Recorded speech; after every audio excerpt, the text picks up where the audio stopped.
Assalamualaikum Ibu. Waalaikumsalam, Neng. Ibu, bagaimana kabarnya? Alhamdulillah sehat. Alhamdulillah, Ibu di sini saya mau mengganggu waktu Ibu untuk melakukan wawancara.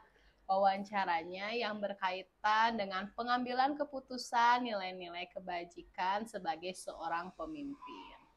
Nah, Ibu sebagai seorang pemimpin dari sekolah SD 076 Ya. Sukajadi, ada tidak pengalaman dilema etika saat akan pengambilan keputusan, Bu? Ya. Baik, Neng. Salah satu kasus dilema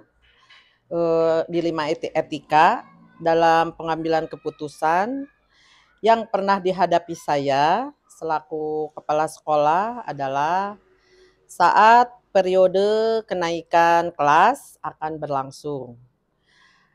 Karena dihadapkan dengan permasalahan di mana banyak siswa yang nilainya tidak mencapai KKM.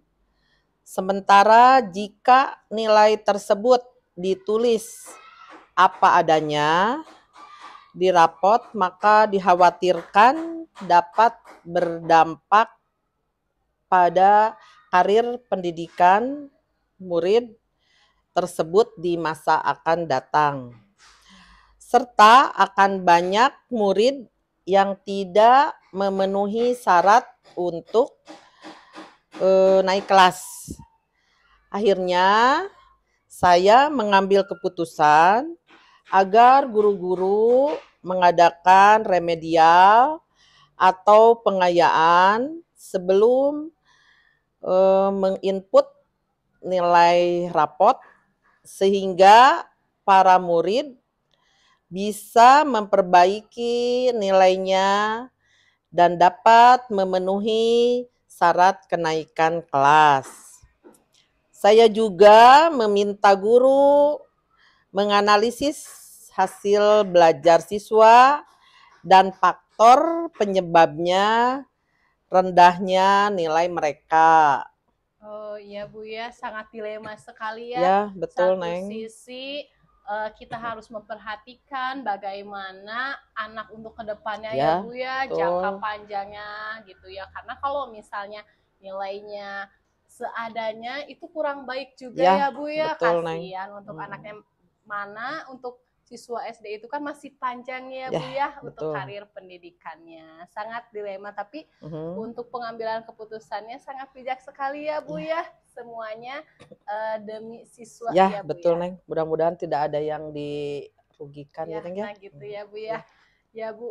Nah, terus Bu, selama ini bagaimana Ibu dapat mengidentifikasi kasus-kasus yang merupakan dilema etika atau bujukan moral gitu? Bukan kan kita kalau ada kasus kan selalu ada rasa kasihan ya, Bu ya, dalam pengambilan keputusan. Nah, ini bagaimana Ibu mengidentifikasi apakah dilema etika atau bujukan moral? Ya.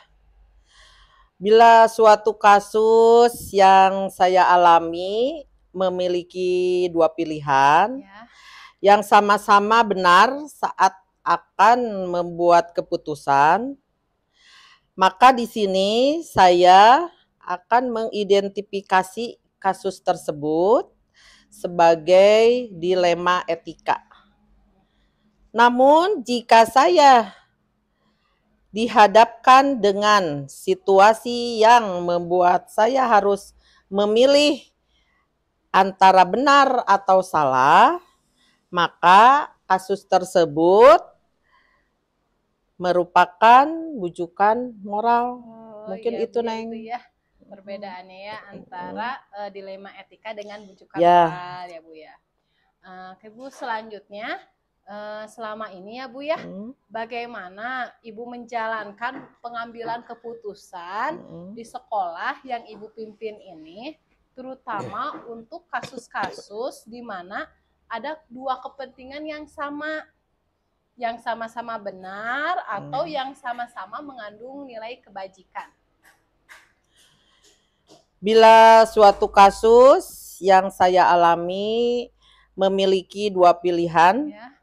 yang sama-sama benar, maka sebelum mengambil keputusan, saya akan mempertimbangkan kepentingan orang banyak, Ya. memprioritaskan kebutuhan murid, Ya.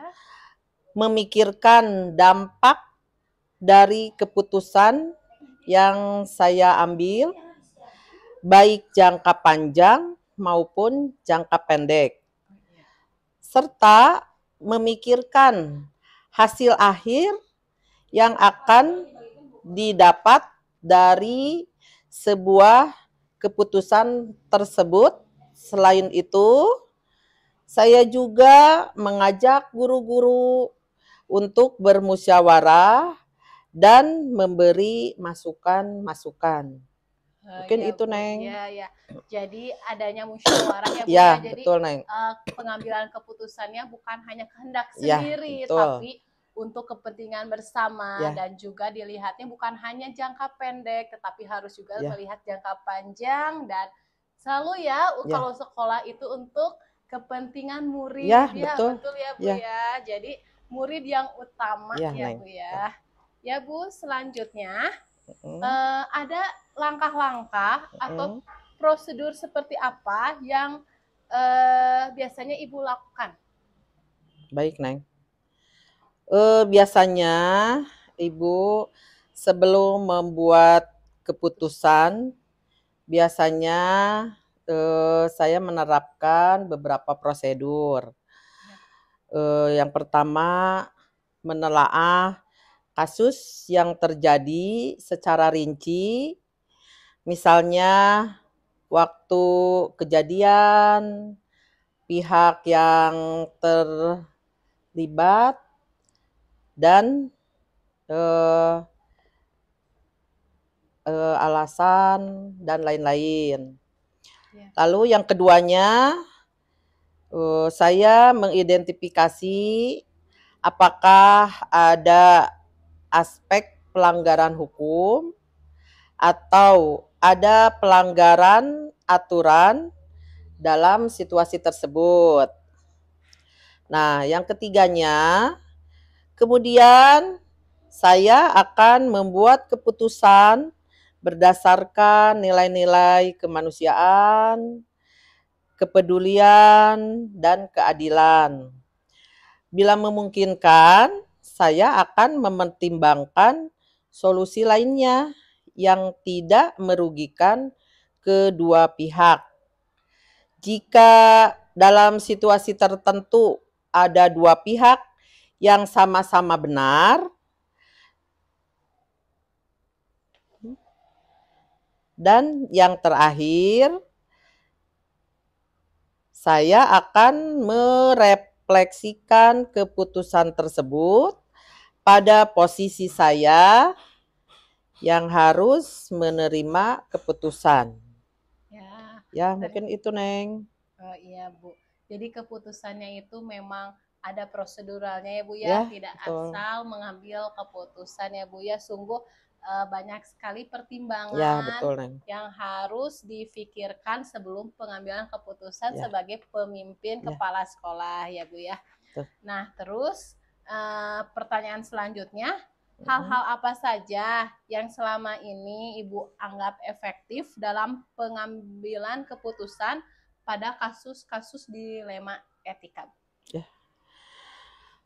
Pada kasus dilema etika, menurut saya ada beberapa hal yang efektif dalam membuat keputusan, yaitu melakukan pengujian benar atau salah dan pengujian benar lawan benar.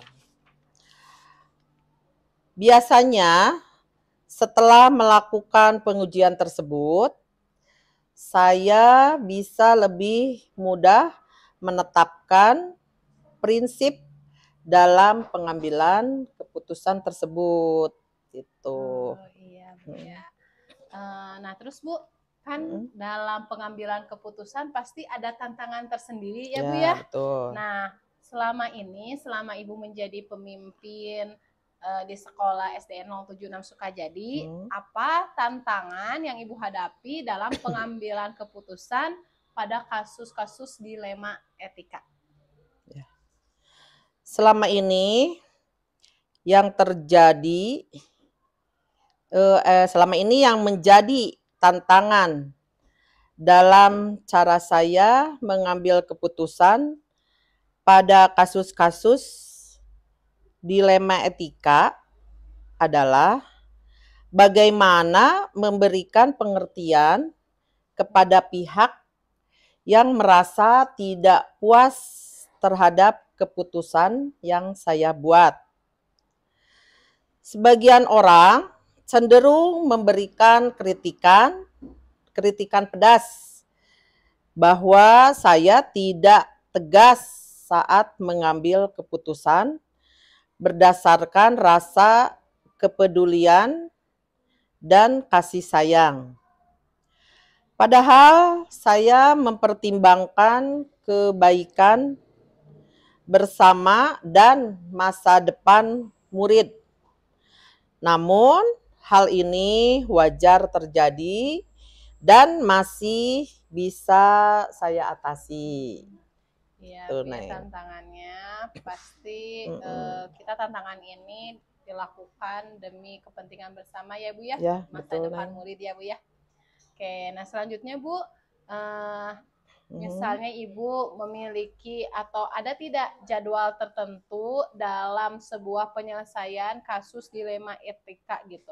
Apa langsung menyelesaikan di tempat atau memilih sebuah jadwal untuk menyelesaikannya, atau seperti apa gitu yang Ibu jalankan untuk pengambilan keputusan tersebut?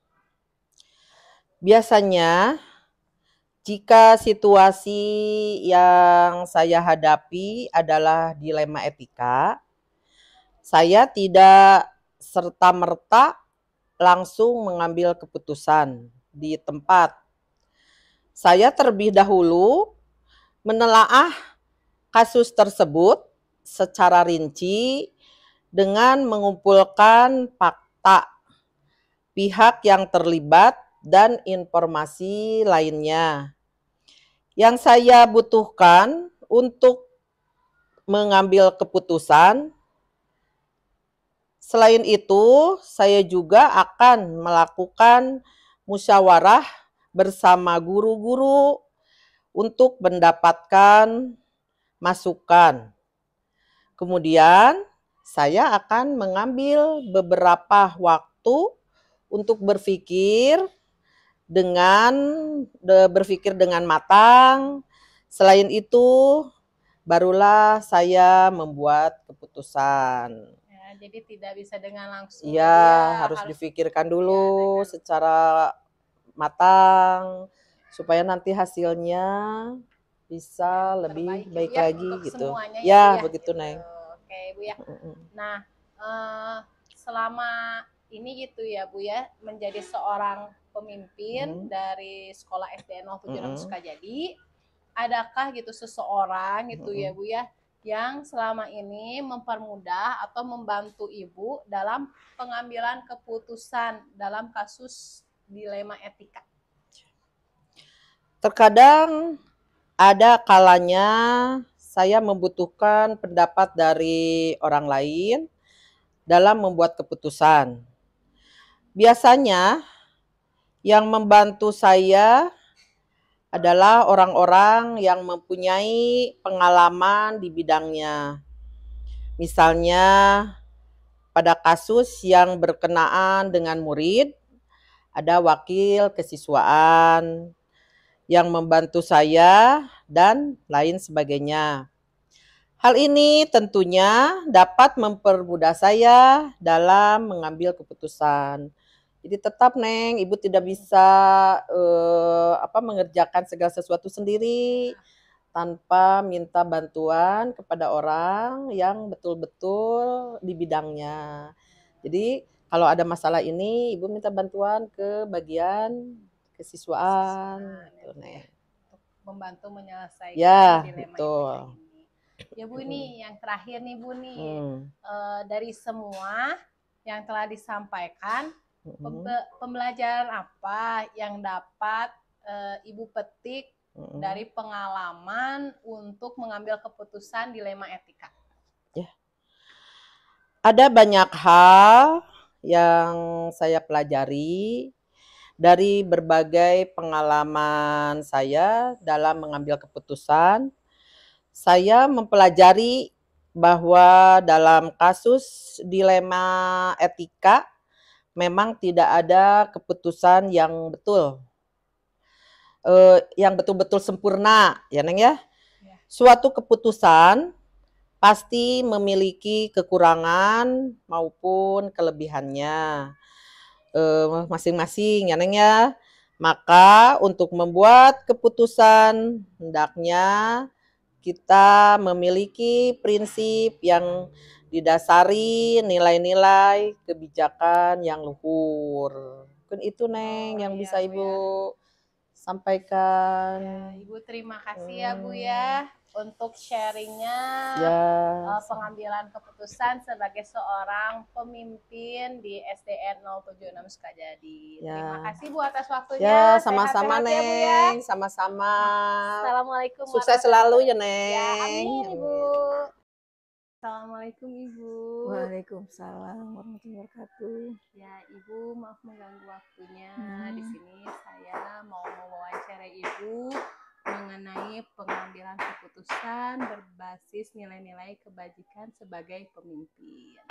Nah, sebelumnya Ibu, apakah Ibu memiliki pengalaman mengenai dilema etika saat pengambilan keputusan? Ya, itu pasti ya Bu ya. Selalu ada dilema etika untuk mengambil keputusan itu, ya pasti ada sih di setiap kegiatan mau tidak mau ya. Jadi kalau umpamanya kita ada betul-betul yang ternyata ada dua kepentingan yang sama, ya istilahnya sama-sama penting dan harus dikerjakan dalam satu waktu, itu otomatis kita dilema mana dulu yang harus dikerjakan. Nah itu pasti sih. Ada contoh kasusnya nggak Bu, kalau ketika Ibu dilema pengambilan keputusan? Yang baru-baru ini dilema keputusannya yaitu tentang kita butuh guru nih ya, karena kita kekurangan guru, kita butuh guru. Waktu itu sudah kita ambil. Nah ternyata pada saat berjalannya waktu baru 1 bulan, ternyata kita ada ini lagi keputusan dari Disdik bahwa setiap yang guru honor itu pertama harus dites dulu. Kemudian setelah dites, nanti kalau oleh Disdik disetujui, itu baru boleh mengajar. Tapi itu juga mengajarnya entah ditempatkan di sini atau di tempat yang lain. Nah kemarin itu dianggap bahwa guru tersebut tidak usah dites karena sudah mempunyai dapodik dia. Dijanjikan waktu itu adalah bulan Desember katanya akan ditarik ke Bandung karena dia di luar kota Bandung. Ternyata pada saat 2 kali diajukan ke Sindik, 2 kali ditolak. Ya, inilah ke Disdik, sounding biasa bertanya kenapa. Ternyata karena ada peraturan baru yang tingkatan SMP di sana sebetulnya ke ini SMP ke SD itu agak sulit katanya, jadi tidak bisa menjanjikan akan ditarik ke dapodiknya. Nah kemudian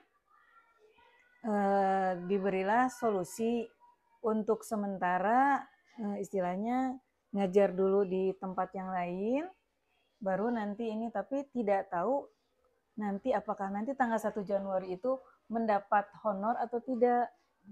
Kalau umpamanya tidak mendapat honor dari Disdik, dari sekolah pun tidak bisa untuk guru itu. Jadi dari uang bos tidak bisa. Itu kan betul-betul dilema kan. Betul. Kita salah ingin butuh guru, ternyata ini. Nah, saya kasih tahu ke gurunya bahwa bla bla bla bla seperti ini. sambil menunggu tenggang waktu, saya bilang gitu, tenggang waktu untuk yang akan datang, bagaimana kalau kita sama-sama mencari solusinya, kita pikirkan baik-baik, saya bilang gitu. Nah, ternyata mungkin karena masih muda atau apa, terdorong emosi mungkin. Jadi pagi-pagi diajak berceritanya itu, ternyata siangnya sudah langsung mengundurkan diri. Mengundurkan diri. Nah, itu kan betul-betul dilema sampai sekarang. Nah, mau kalau orang sudah mengundurkan diri, kita panggil lagi nanti serasa kan dibutuhkan. Sedangkan kita ini, nah itu betul-betul ini sampai bagian kurikulum, bagian kesiswaan itu pas menghadap ke saya ajukan semua yang saya ini kan plus minusnya kenapa. Saya juga kaget, saya bilang tuh mengundurkan diri, padahal saya sudah memberikan ini loh begini A B B C D gitu, hanya untuk menunggu. Ternyata dia tidak mau. Nah, otomatis sekarang saya dilema nih, kekurangan guru. Guru ya, Bu. Ya, tapi alhamdulillahnya guru-guru di sini solid semua. Jadi untuk sementara guru kelas 1 itu merangkap menjadi kelas 2 dulu. Tetapi ada beberapa mata pelajaran yang lain seperti bahasa Sunda itu dibantu oleh guru yang kelas yang lain, maksudnya gitu. Ya, Bu, itu sangat dilema, Bu. Dilema sekali sampai sekarang juga saya sambil berpikir ini gimana cari solusinya gitu kan. Yang namanya kekurangan guru gitu kan. Ternyata dia juga sudah menghonor juga di Sukbar katanya gitu, di sekolah yang lain. Ya, jadi kan itu sebuah ya dilema, betul-betul dilema. Di satu sisi sudah dibayar honornya yang untuk bulan Oktober, di sisi lain dia udah keluar gitu kan. Makanya ya satu-satunya keputusannya itu nanti minta tolong ke guru kelas 1 untuk menghandle di kelas 2. Ya, Bu, ya, sungguh ya, Bu ya, dilema sekali. Pastinya seorang pemimpin mengambil keputusan untuk kebaikan bersama ya, Betul. terutama untuk kebaikan murid ya. Iya, sekolah iya, pribadinya juga iya, gitu kan. Sebab saya bilang, ayo kita sama-sama cari, karena saya tahu kan dia sebagai kepala keluarga kan harus butuh. Ini ternyata sama-sama diajak mencari, ternyata ya itu belum apa-apa dia udah langsung mengundurkan diri. Ya. Dia sungguh ya, Bu, pengalaman yang luar biasa sekali. Baru-baru ini ya, aduh. Nah, Bu, kalau selama ini ya, bagaimana ya kalau Ibu mengidentifikasi gitu ya, Bu ya, kalau kasus-kasus yang dilihat itu merupakan dilema etika atau bujukan moral gitu, Bu? Biasanya sih saya mengidentifikasi dulu sendiri. Kalau saya lihat ini, itu saya pasti identifikasi sendiri. Tetapi setelah saya mengidentifikasi, saya juga ada beberapa guru yang saya ajak untuk berdiskusi. Tidak membentuk tim sih tidak, tetapi mereka yang saya anggap sudah dewasa dan mempunyai kemampuan. Tapi yang biasa saya ajak bicara itu adalah seksi kurikulum, seksi kesiswaan, dengan istilahnya guru yang dianggap bisa memberikan masukan lah yang bijak gitu. Saya selalu itu. Jadi istilahnya identifikasi itu saya selalu, ini loh saya sudah mengidentifikasi begini, menurut Bapak dan Ibu bagaimana, nah itu nanti kita ramu gitu. Jadi bermusyawarah ya, Bu. Betul. Dengan berkolaborasi. Ya, berkolaborasi ya, Bu ya. Tapi ujung-ujungnya sih saya yang mengambil keputusan. Ya, tapi kan Bu ada masukan ya, iya, dari betul.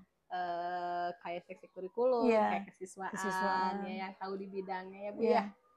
Nah, Bu, terus kalau misalnya selama ini ya, Bu ya, untuk pengambilan keputusan di sekolah yang Ibu pimpin ya di SDN 208 Nuginasari. Nah, untuk kasus-kasus di mana ada dua kepentingan yang sama-sama benar dan sama-sama mengandung nilai kebijakan, nah bagaimana Ibu untuk pengambilan keputusannya? Ya itu seperti tadi, tidak akan mungkin saya sekaligus saya langsung mengambil keputusan, yaitu saya ajak bermusyawarah segala macam. saya lihat sisi baiknya dan sisi negatifnya. Kalau ada yang lebih banyak positifnya, itu yang didahulukan, yang diprioritaskan. Tidak menyampingkan nanti yang yang satunya lagi. Jadi kita berjalan beriringan, tetapi yang kita utamakan yang diprioritaskan dulu. Nah, yang banyak yang positifnya Bu Iya, ya. betul. Oke. Nah Bu, kalau misalnya sebelum pengambilan keputusan Ibu nih, ada nggak misalnya langkah-langkah ya yang terperinci sebelum pengambilan keputusan itu diambil gitu Bu? Biasanya yaitu mengidentifikasi Ya, dulu, mengidentifikasi, terus saya ajak musyawarah. Siapa tahu yang saya anggap positif dari guru yang itu kan belum tentu juga positif. Nah itu kita musyawarahkan segala macam. Lalu kita ujung-ujungnya adalah prioritaskan adalah yang betul-betul utamakan adalah untuk kepentingan siswanya itu dulu. Jadi untuk kepentingan siswa, untuk yang istilahnya untuk warga sekolah dulu itu yang diutamakan. Jadi itu langkahnya yang saya ambil. Kepentingan siswa yang utama ya Bu yang ya? utama, betul. Ya. Nah terus hal-hal apa saja yang selama ini Ibu anggap efektif dalam pengambilan keputusan pada kasus dilema etika Bu? Yang ini adalah sebetulnya adalah hal yang penting nih ya, adalah kita kolaborasi sih dengan guru. Kolaborasi dengan guru, kita tanya sisi plus minusnya itu. Jadi saya selalu istilahnya diajak berdiskusi guru, dan kita berusaha tidak mengambil keputusan terburu-buru. Jadi istilahnya pasti saya ini kan adalah 1 atau 2 hari saya pending dulu, istilahnya pending itu biar ada masukan dari yang lain. Kalau umpamanya saya kasih kebijakan ini, apakah ada tidak masukan dari yang lain gitu. Seperti kemarin-kemarin ada kegiatan yang harus dikerjakan, itu saya tidak mungkin langsung oh iya harus gitu, oke gitu, enggak. Tapi saya lihat positifnya, terus saya larikan ke guru-guru, ini kita ini. Ternyata Bu ada prioritas yang utama karena ini. Oh ya sudah, jadi saya juga saya lihat mana saya bilang program atau apanya yang betul-betul harus saya dahulukan, saya bilang gitu untuk kebijakannya itu. Ya, sungguh ya Bu, sebagai seorang pemimpin banyak sekali pertimbangan ya Bu ya, sebelum pengambilan keputusan itu ya. Betul. Jadi tidak bisa secara langsung pada saat itu juga ya Bu ya. Nah Bu, kan apa sih, pasti ada ya tantangan dalam pengambilan keputusan gitu ya. Nah tantangannya apa sih Bu? Tantangannya yang terberat adalah saya harus menekan ego saya sendiri. Jadi saya harus menekan ego, di mana saya tidak bisa mengedepankan keinginan diri sendiri. Tetapi saya harus melihat ini adalah kepentingan umum. Dan saya harus melihat yang berbicara ini atau yang memberikan masukan ini siapa. Jadi artinya bukan, karena saya nggak suka nih orang ini, terus pas saat dia orang itu memberikan masukan, terus langsung saya abaikan, itu tidak. Jadi pada saat mengambil keputusan itu, saya harus menekan ego, dan saya harus melihat orang itu bukan dari sisi kepribadiannya yang tidak saya sukai, tapi dari hal yang dia ajukan. Gitu. Jadi istilahnya yang namanya seorang pemimpin, yang namanya juga manusia biasa kan, ada istilahnya suka ke seseorang, tidak suka ke seseorang. Nah, hal yang seperti itu harus dihilangkan. Jadi saya harus menekan ego, saya harus belajar bagaimana caranya agar siapapun yang berbicara atau yang memberikan masukan itu tidak didasari oleh rasa ketidaksukaan saya. Atau rasa suka saya karena saya suka seseorang, dia mau mengatakan apa saja, saya telan bulat-bulat, itu dia. Jadi yang utama adalah saya tekan ego dulu saya sendiri. Jadi saya harus mementingkan ini kebersamaan. Lebih banyak mementingkan kebersamaan ya Bu ya, dibanding diri sendiri betul. ya Bu ya setelah jadi pemimpin itu. Nah kalau misalnya Ibu menyelesaikan suatu masalah yang berkaitan dengan dilema etika, apakah penyelesaian itu langsung dilakukan atau ada jadwal-jadwal tertentu gitu? Jadwal tertentu sih tidak, ya. Karena tergantung ada dilemanya itu kapan. Tetapi pada saat itu dilema kita dapat, itu tidak langsung hari itu juga diselesaikan. Kenapa? Karena seperti tadi kan harus sekarang dicari, sekarang yaitu tenggang waktunya adalah paling lambat adalah 2 hari. Saya harus melihat dari sisi baik ini, terus masukan dari guru-guru juga gitu. Ya, jadi harus ada berbagai macam itu ya Bu ya. Iya. Melihat tidak bisa langsung gitu ya, harus lihat dari sisi lainnya juga ya Bu ya. Betul. Nah, terus kan kalau tadi ya Bu ya, sudah dijelaskan ya, pasti ada orang yang membantu ya Bu ya, seperti seksi kurikulum, kesiswaan, dan ya Bu ya, untuk membantu mengambil keputusan saat dilema etika meskipun ini ya Bu ya. keputusannya nanti kembali lagi ke Ibu saya ya. Cuman ada sharing mungkin ya Bu betul, ya, bagaimana kondisi dari permasalahan itu ya Bu ya. Nah, mungkin ini Bu yang terakhir, tadi kan mungkin pengalamannya itu bukan 1 atau 2 kasus aja ya Bu ya, ketika mengambil keputusan dilema etika ini. Nah, pembelajaran apa sih Bu yang bisa dipetik dari pengalaman selama ini mengambil keputusan dilema etika? Ya, pengalaman yang selama ini pertama saya harus menekan ego saya sendiri. Istilahnya saya tidak boleh mementingkan keinginan saya sendiri. Itu yang kedua dan yang utama, dilema atau keputusan yang saya ambil itu adalah harus bisa istilahnya menguntungkan semua pihak, terutama adalah warga sekolah dan kepentingan untuk peserta didik. Itu jadi saya selalu dilihat ini mana yang betul-betul bisa untuk anak didik segala macam. Jadi saya tidak memikirkan untuk saya pribadi nanti harus tidak. Jadi pengalaman saya yaitu saya harus belajar lebih sabar, lebih bijak dan segala macam.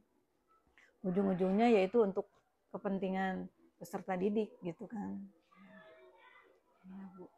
Jadi menjadi pemimpin itu memang harus terus belajar ya Bu ya. Betul. Dan juga yang diutamakan tuh bukan diri sendiri, Betul. tapi peserta didik juga ya yang utama. Dan kebersamaan.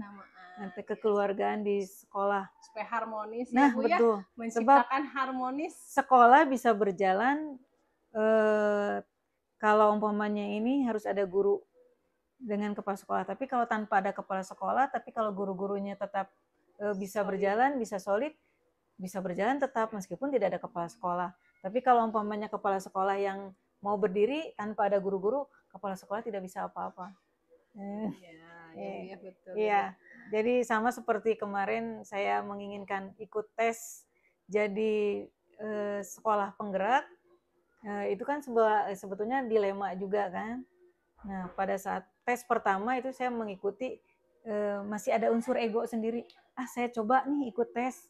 Pada saat mau lanjut ke tes berikutnya, saya baru berpikir, loh, saya maju ini bukan atas nama saya pribadi, tapi meskipun kepala sekolah yang dites, tapi adalah nanti unsur ujung-ujungnya adalah guru juga yang bergerak. Oleh karena itu yang pertama saya batalkan. Pada saat ada yang kedua, itu saya langsung mengumpulkan ke guru-guru. Ini ada loh program ini, kita mau mengikuti tidak, tapi yang ikut tes adalah saya. Jadi kalau saya lulus, itu berarti ibu dan bapak guru mau bergerak, saya bilang gitu. Tapi kalau umpamanya tidak, ya tidak jadi masalah. Saya bilang berarti gagal di saya juga, saya bilang gitu. Ternyata guru-gurunya bilang mau Bu semua, dan alhamdulillah mungkin qadarullah saya lulus dan alhamdulillah guru-gurunya bisa bergerak sampai sekarang. Alhamdulillah Bu Nah, ya, itu kalau betul. dengan Kebersamaan mah semuanya betul. juga makan lebih enak ya, makan indah menjalani apapun betul, juga. Betul. Gitu. Ya, Ibu terima kasih banyak ya Bu ya, pengalaman Ibu itu sungguh luar biasa, bisa dijadikan pembelajaran untuk saya sendiri. Terima kasih ya Bu untuk waktunya ya. Sama-sama. Assalamualaikum. Waalaikumsalam warahmatullahi wabarakatuh.